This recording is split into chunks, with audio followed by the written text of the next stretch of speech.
اعوذ باللہ من الشیطان الرجیم بسم اللہ الرحمن الرحیم۔ شہزی وائس کے معزز سامعین و ناظرین السلام علیکم۔ نمرہ احمد کے ناول جنت کے پتے کے سلسلے کی 12 اقساط آپ کے سامنے پیش کی جا چکی ہیں۔ آج اسی سلسلے کی 13ویں قسط آپ کے سامنے پیش کی جا رہی ہے۔ وہ دیکھو جواہر مال۔ اس سے کچھ کہنا بیکار تھا، وہ چپ ہو کر اس کے ساتھ مال کے قریب آ رکی۔ وہ ایک بلند و بالا خوبصورت نیلے سرمئی شیشوں سے ڈھکی عمارت تھی۔ اس کے اوپر بڑا ستارہ اور اطراف میں چھوٹے ستارے بنے تھے۔ بڑے ستارے کے اوپر جواہر مال لکھا تھا اور جہان ترکوں کی طرح سی کو جے پڑھ رہا تھا۔ یہ جواہر مال ہے، یورپ کا سب سے بڑا اور دنیا کا چھٹا بڑا شاپنگ مال، وہ فخر سے بولا تھا۔ جواہر اندر سے بھی اتنا ہی عالی شان تھا۔ سفید ٹائلوں سے چمکتے فرش، اوپر تک نظر آتی 5 منزلوں کے برآمدے، اور ہر مال کی طرح وہ درمیان سے کھوکھلا تھا۔ عین وسط میں ایک اونچا کھجور کے درخت کی طرح کا ٹاور لگا تھا، اور یہ روشنیوں اور کمکموں سے مزین ٹاور 5ویں منزل کی چھت تک جاتا تھا۔ وہ مسحور سی گردن اٹھائے اوپر 5 منزلوں کی بالکونیاں دیکھ رہی تھی، جہاں انسانوں کا ایک بے فکر ہنستا مسکراتا ہجوم ہر سو بکھرا تھا۔ رنگ، خوشبو، عمارت، چمک، وہ یورپ تھا۔ جوتے خرید کر وہ دونوں اوپر چلے آئے۔ حیا نے جوتوں کا بل بنواتے ہی جلدی سے ادائیگی کر دی تھی تاکہ جہان کو موقع ہی نہ مل سکے۔ وہ اس پہ خاصا خفا ہوا، مگر حیا پرسکون تھی۔ حال نور سمیت وہ کسی بھی ترک سے کچھ بھی لینے میں آر نہیں سمجھتی تھی، مگر جہان سکندر کا احسان کبھی نہیں۔ 4تھی منزل کی دکانوں کے آگے بنی چمکتی بالکونی میں وہ دونوں ساتھ ساتھ چل رہے تھے۔ لوگوں کے رش میں رستہ بناتی حیا کو جہان کی رفتار سے ملنے کے لیے تقریباً بھاگنا پڑ رہا تھا۔ پھر بھی وہ پیچھے رہ جاتی اور وہ آگے نکل جاتا۔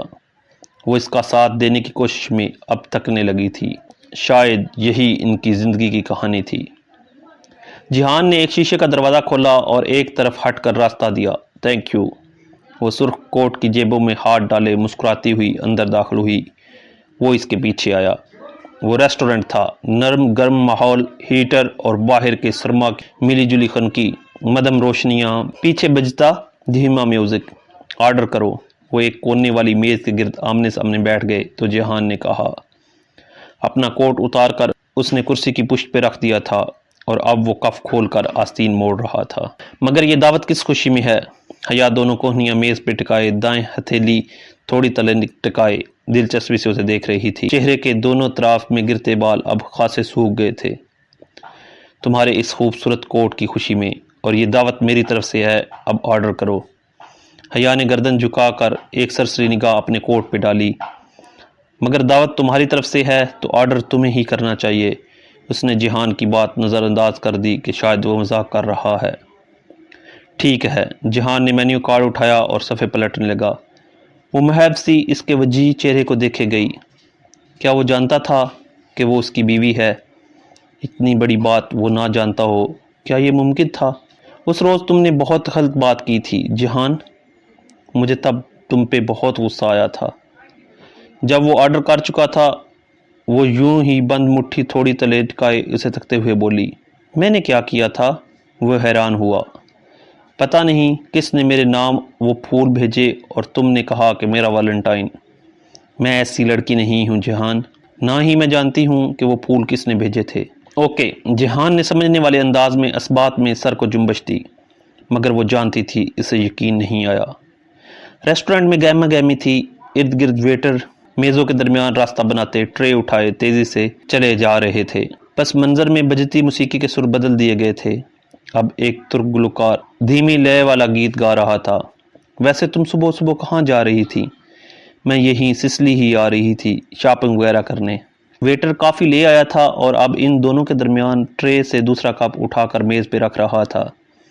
بہادر لڑکی ہو، اکیلی گھوم پھر لیتی ہو، جہان نے تبصرہ کرتے ہوئے اپنی کافی میں شکر ڈالی۔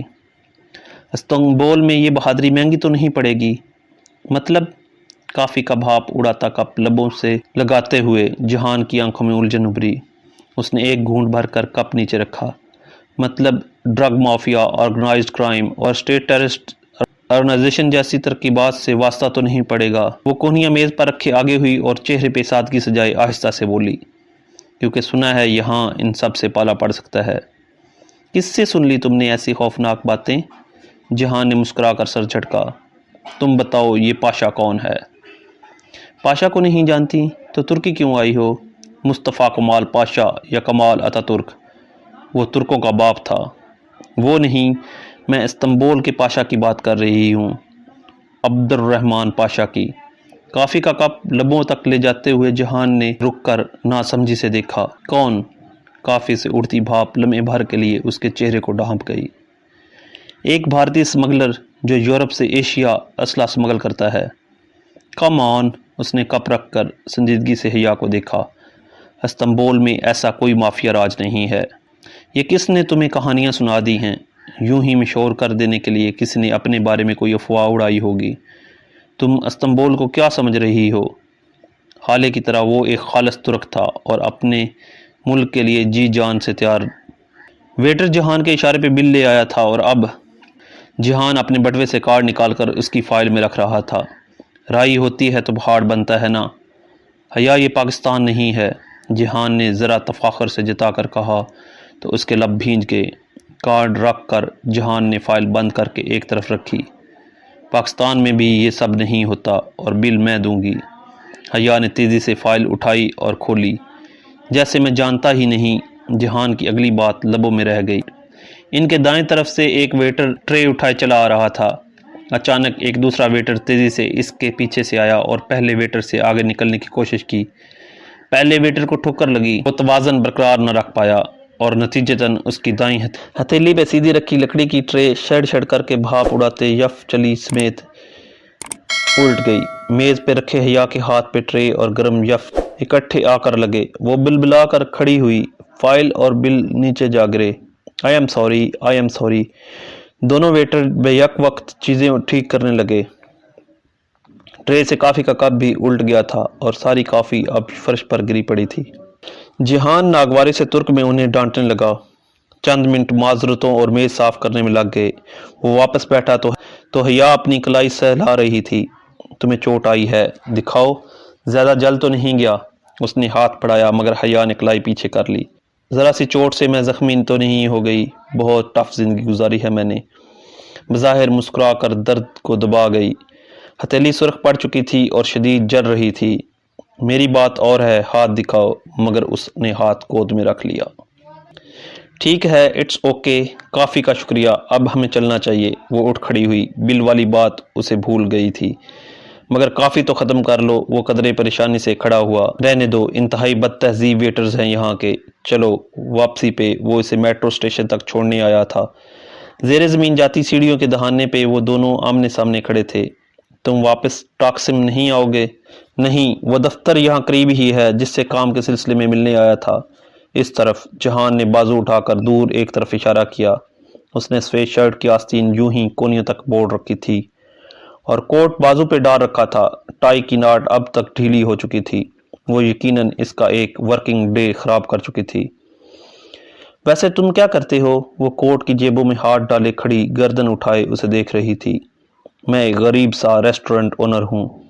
استقلال اسٹریٹ پہ جو پہلا برگر کنگ ہے وہ میرا ہے۔ استقلال اسٹریٹ ٹاکسم کے بالکل ساتھ ہے۔ دیکھی ہے تم نے؟ اس نے گردن دائیں سے بائیں اور بائیں سے دائیں ہلائی۔ تم اس ویک اینڈ پہ گھر کیوں نہیں آ جاتی؟ ممی خوش ہوں گی۔ اور تم؟ بے ساختہ لبوں سے پھسلا۔ میں تو ویک اینڈ پر بھی ریسٹورنٹ میں ہوتا ہوں۔ پھر فائدہ؟ اس نے سوچا۔ کوشش کروں گی۔ وہ مسکرا دی۔ اس نے دایاں ہاتھ جیب سے نکال کر بال پیچھے ہٹائے۔ تمہارا ہاتھ ابھی تک سرخ ہے۔ اگر کسی دوست نے پوچھ لیا تو کیا کہو گی؟ کہہ دوں گی کہ گدلی برف کے ساتھ کیچڑ تھی، گھاس پہ وہیں پھسل گئی۔ اس نے لاپرواہی سے شانے اچکائے۔ اب کزن کے ساتھ کافی پینے کا قصہ سنانے سے تو رہی۔ پھسل گئی تو ہتھیلی رگڑ گئی۔ ہاں، اور گھٹنے؟ جہان نے مسکرا کر اس کی جینس کی طرف دیکھا۔ مطلب؟ حیا نے ابرو اٹھائے۔ لڑکی، کور سٹوری پوری بنایا کرو۔ اگر تم ہتھیلیوں کے بل کیچڑ میں گری تو اصولاً تمہارے گھٹنوں پر بھی رگڑ آنی چاہیے۔ پھر وہ چند قدم چل کر گھاس کے قطعے کی طرف گیا، جھک کر 3 انگلیوں سے تھوڑی سی مٹی اٹھائی اور واپس آ کر اس کے سامنے کی۔ اسے اپنی جینز پہ لگا دو ورنہ تمہاری فرینڈز یقین نہیں کریں گی۔ اتنا بھی کوئی شکی مزاج نہیں ہوتا جہان سکندر۔ اس نے ہنس کر اپنے پوروں پہ ذرا سی گیلی مٹی لی اور جھک کر گھٹنوں کے اوپر جینز پہ مل دی، پھر ہاتھ جھاڑتے ہوئے سیدھی ہوئی۔ میں کوشش کروں گا کہ ہفتے کے صبح سارا کام ختم کر کے گھر آ جاؤں، تم ہفتے کی شام میں ضرور آنا۔ پہلی بار اسے احساس ہوا تھا کہ وہ کم گو سنجیدہ طبیعت کا لیے دیے رہنے والا شخص ضرور ہے، مغرور بھی ہے اور جلدی گھلتا ملتا بھی نہیں، مگر اندر سے بہت خیال رکھنے والا بھی ہے اور باریک بین بھی۔ جو معمولی باتیں وہ نظر انداز کر دیتی تھی وہ جہان کی زیرک نگاہوں سے چھپی نہیں رہتی تھی۔ وہ جب ہاسٹل میں واپس آئی تو ڈی جے اور ہالے ایک رسالہ کھولے کسی طویل بحث میں مگن تھیں۔ ڈی جے کی نگاہ سب سے پہلے اس کے سرخ ہاتھ پہ پڑی۔ تمہیں کیا ہوا ہے؟ ایک جگہ گدلی برف کے ساتھ کیچڑ تھی، وہیں پھسل گئی، پھر بات بدلنے کی غرض سے بولی، ہالے یہ بالکونی بتی کون جلاتا ہے؟ جیسے ہی اس کے نیچے جاؤ تو وہ جل اٹھتی ہے۔ ہالے غور سے اس کے کوٹ کو دیکھ رہی تھی۔ اس کے سوال پہ نگاہیں اٹھا کر اس کو دیکھا۔ ان میں آٹومیٹک سینسرز لگے ہیں، وہ اپنی رو میں کسی انسان کی موجودگی پر یا پھر تیز ہوا، آندھی وغیرہ میں خود بخود جل اٹھتی ہیں۔ اور دروازہ بہت دیر سے بند ہوا، خود بخود؟ ان دروازوں کے کیچرز سلو ہیں، یہ چوکھٹ پہ دیر سے آ کر لگتے ہیں تاکہ ہر وقت کی ٹھا ٹھا سے طلباء کی پڑھائی ڈسٹرب نہ ہو۔ ہاں، ڈی جے نے سمجھ کر سر ہلایا۔ ہمارے ہاں بھی ہاسٹلز میں ایسی لائٹس اور دروازے نہیں ہوتے۔ حیا نے ڈی جے کی بات تیزی سے کاٹی۔ اور پاک ٹاور ایشیا کا دوسرا بڑا مال نہیں ہے، ہمیں غلط فہمی ہوئی تھی۔ وہ جواہر دیکھ آئی تھی اور اسے اس بڑھک پہ خفت ہوئی تھی۔ حیا، ڈی جے نے احتجاجاً گھورا۔ ہالے ابھی تک حیا کا کوٹ دیکھ رہی تھی۔ حیا الماری کی طرف چلی گئی تو ہالے گہری سانس لے کر بولی، پھر حیا تمہیں کسی ہینڈسم لڑکے نے کافی پلائی؟ وہ جو ٹوٹی جوتی والا شاپر الماری میں رکھ رہی تھی بری طرح چونک کر پلٹی۔ نہیں۔ کیوں؟ وہ تیزی سے بولی، کافی، چائے، لنچ کچھ بھی نہیں؟ نہیں مگر کیوں؟ تم عقل مند جو سرخ کوٹ پہن کر گئی تھی شہر کی سیر پر استنبول میں، اگر اتنا زیادہ سرخ رنگ پہن کر اور اس پہ میک اپ کر کے باہر نکلا جائے تو اس کا ایک ہی مطلب ہوتا ہے کہ ہالے نے مسکراہٹ دبائی کہ you are looking for a date یا پھر ون نائٹ سٹینڈ۔ یہاں تو لوگ ویلنٹائن ڈے پر بھی سرخ پہن کر نہیں نکلتے۔ اچھا، پتہ نہیں۔ وہ دانستہ ان کی طرف سے رخ موڑ کر الماری میں سے چیزیں الٹ پلٹ کرنے لگی۔ یہ دعوت کس خوشی میں ہے؟ تمہارے اس خوبصورت کوٹ کی خوشی میں۔ مارے تضحیک کے اس کے کانوں سے دھواں نکلنے لگا۔ وہ جہان کی مسکراہٹیں، وہ شائستگی، وہ ریسٹورنٹ لے جانا، وہ سب کسی اپنائیت کے جذبے کے تحت نہیں تھا، بلکہ وہ اسے کوئی بکاؤ مال سمجھ رہا تھا۔ خود کو پلیٹ میں رکھ کر پیش کرنے والی لڑکی، کوئی پیشہ ور۔ اس کے دل پہ بہت سے آنسو گر رہے تھے۔ جہان سکندر ہمیشہ اسی طرح اسے بے عزت کر دیا کرتا تھا۔